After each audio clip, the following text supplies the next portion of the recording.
Halo semuanya. Ya, kenalin. Nama gue Iben. Gue di sini sebagai tutor geografi kalian di Alternativa Project. Nah, di dua video sebelumnya, gue udah ngebahas nih gimana bentang alam bumi kita ini dia banyak mengalami proses perubahan kan. Dia nanti ada proses endogen dan juga proses eksogen.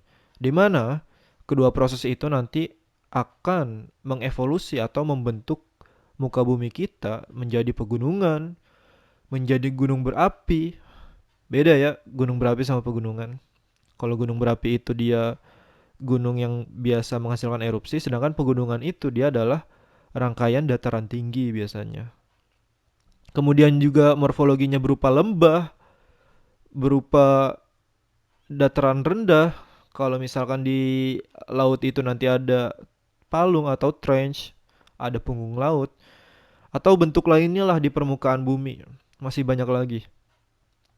Nah, proses perubahan tersebut itu salah satunya disebabkan sama endogen kan tadi. Di mana endogen itu terutama dia berkaitan erat dengan aktivitas lempeng tektonik di permukaan bumi. Yang lempeng tektonik itu dia nantinya melakukan berupa pergerakan atau movement. Pergerakan lempeng tektonik. Nah, inilah materi yang bakal gue bahas hari ini gitu.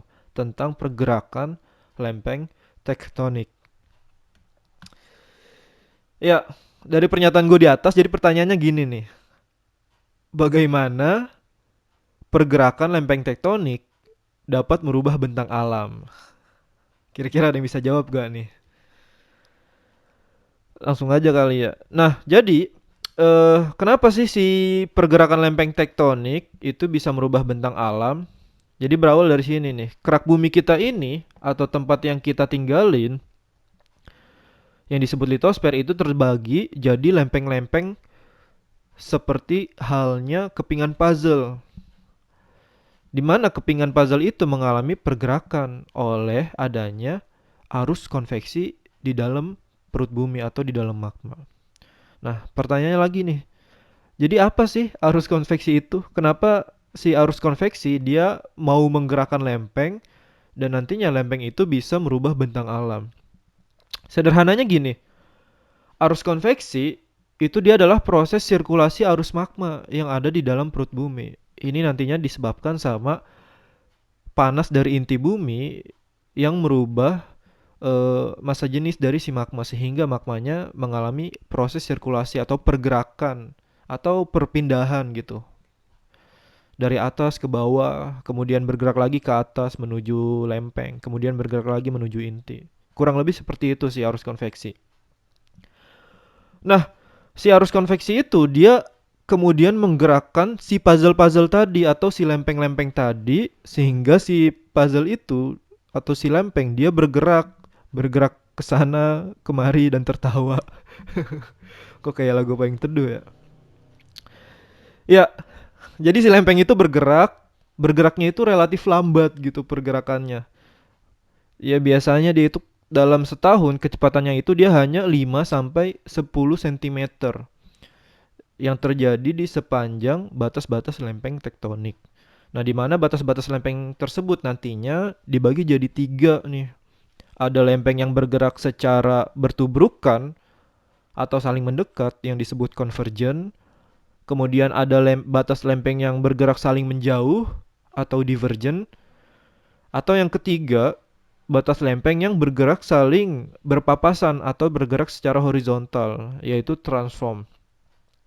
Nah, interaksi antar lempeng tersebut nantinya menciptakan fenomena di permukaan bumi berupa aktivitas seismik dan juga vulkanik.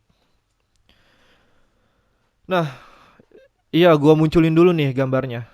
Gua munculin dulu peta pergerakan lempeng tektonik. Iya, udah muncul nih gambarnya. Nah, jadi gua tandain dulu nih beberapa titik. Yang pertama tuh dia ada di Samudra Pasifik, di sekitar Selandia Baru, kemudian di sekitaran Australia dan juga di laut sekitar Jepang. Nah, yang pertama yang gue mau bahas yaitu dia adalah convergent. Di mana convergent itu adalah batas lempeng yang bergerak saling bertubrukan atau saling mendekat. Di mana nantinya pergerakan tersebut terbagi jadi dua nih. Ada yang subduction atau subduksi dan juga collision atau kolisi. Nah, yang pertama gue bahas itu subduksi atau subduction. Di mana subduksi sendiri adalah tabrakan antar lempeng samudra atau lempeng samudra dengan lempeng benua. Di mana nanti batas antar lempeng samudra itu menghasilkan bentang alam di dasar laut berupa palung laut atau trench. Nah, kemudian batas lempeng antara samudra dengan batas lempeng benua itu nantinya akan menghasilkan bentang alam berupa rangkaian gunung api seperti yang terjadi di Indonesia, terjadi di sepanjang Samudra Pasifik gitu, terutama di daerah batas-batas lempengnya. Makanya nanti disebut juga Ring of Fire daerah-daerah itu. Itu subduction. Intinya subduksi itu ketika dia tabrakan antar lempeng, salah satu lempengnya itu nanti ada yang menunjam ke bawah. Sehingga nanti akan menghasilkan gunung api kalau misalkan di daratan atau di benua. Sedangkan di dasar laut itu nanti akan membuat lautnya itu semakin dalam.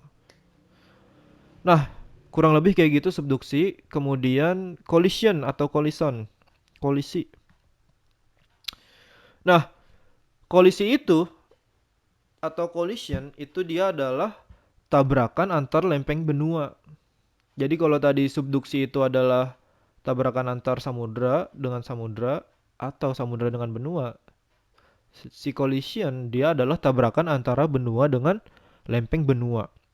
Dimana nanti ketika dua lempeng benua saling bertemu, ini dua-duanya nggak ada yang mau ngalah gitu. Maksudnya apa sih nggak ada yang mau ngalah ketika dua lempeng benua bertemu?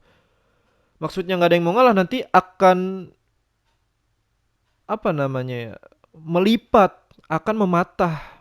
Keduanya itu tidak ada yang menunjam sama sekali. Berbeda dengan subduksi, keduanya saling apa namanya, membuat adanya penebalan pada kerak bumi berupa patahan dan lipatan yang nantinya akan membentuk pegunungan tinggi di permukaan buminya. Jadi dua lempengnya bertemu nih. Misalkan seperti lempeng Eurasia dengan lempeng India. Ketika dua lempeng benua itu bertemu, maka dua-duanya nggak ada yang mau ngalah. Artinya dua-duanya itu membentuk lipatan, membentuk patahan. Keduanya nggak ada yang mau menunjam. Ketika dua-duanya itu nggak ada yang mau ngalah tersebut, maka dua-duanya sama-sama meninggi, dua-duanya sama-sama melipat dan akhirnya membentuk rangkaian pegunungan seperti yang terbentuk di sana, yaitu Himalaya. Jadi si Himalaya itu adalah eh, produk dari convergen, di mana convergennya itu secara khusus yaitu collision. Kurang lebih kayak gitu. Makanya tinggi banget kan Himalaya karena dua-dua lempeng itu nggak ada yang mau ngalah gitu. Iya, lanjut yang kedua, dia ada batas lempeng transform atau batas lempeng yang saling bergerak secara lateral atau horizontal. Di mana nanti batas lempeng yang bergerak secara horizontal tersebut akan menghasilkan patahan raksasa pada permukaan kerak buminya. Seperti yang terjadi di San Andreas Fault atau biasa juga dibilang patahan San Andreas. Yang dia itu bahkan patahannya itu memanjang hingga 1.300 km di daerah San Andreas, pesisir barat Amerika Serikat. Makanya kalau lihat di gambar itu kan arah panahnya menunjukkan benua Amerika kan. Amerika Utara yaitu pesisir baratnya, daerah negara bagian San Andreas. Panjang banget ya 1.300 km tuh. Ya adalah dari Jakarta ke Bali atau misalkan dari Jakarta ke Sumatera Barat itu ada 1.000 km. Nah, kemudian batas lempeng yang terakhir yaitu dia adalah divergen, di mana divergen ini dia adalah batas lempeng yang bergerak saling menjauh, di mana nantinya itu membuat ada celahan di tengahnya kan. Ketika dua lempeng yang saling menjauh, maka ada celahan atau retakan di tengahnya, di mana nanti itu membuat magma bergerak naik. Jadi karena ada retakan itu membuat magma itu bergerak naik dan kemudian dia mendingin. Terjadi perubahan suhu karena kan dia dekat dengan air kan. Biasanya tuh batas divergen. Ketika dia mendingin, itu nanti akan menghasilkan bentang alam dasar laut berupa punggung laut atau mid ocean ridge. Ya, atau punggung laut. Ya, gua gambar nih. Ya, kurang lebih kayak gini sih. Itu jadi ada dua lempeng, dia ada di bawah perairan. Ya, ini ketika duanya saling menjauh membuat retakan, itu nantinya si magma akan membeku di dasar lautnya dan membentuk punggung laut atau pegunungan dasar samudera. Ya kurang lebih kayak gitu sih. Materi kita kali ini tentang pergerakan lempeng tektonik. Ya, ikutin terus channel Alternativa, like dan subscribe, jangan lupa. Ya mungkin itu aja dari gua. Terima kasih udah yang mau nonton. Selamat malam.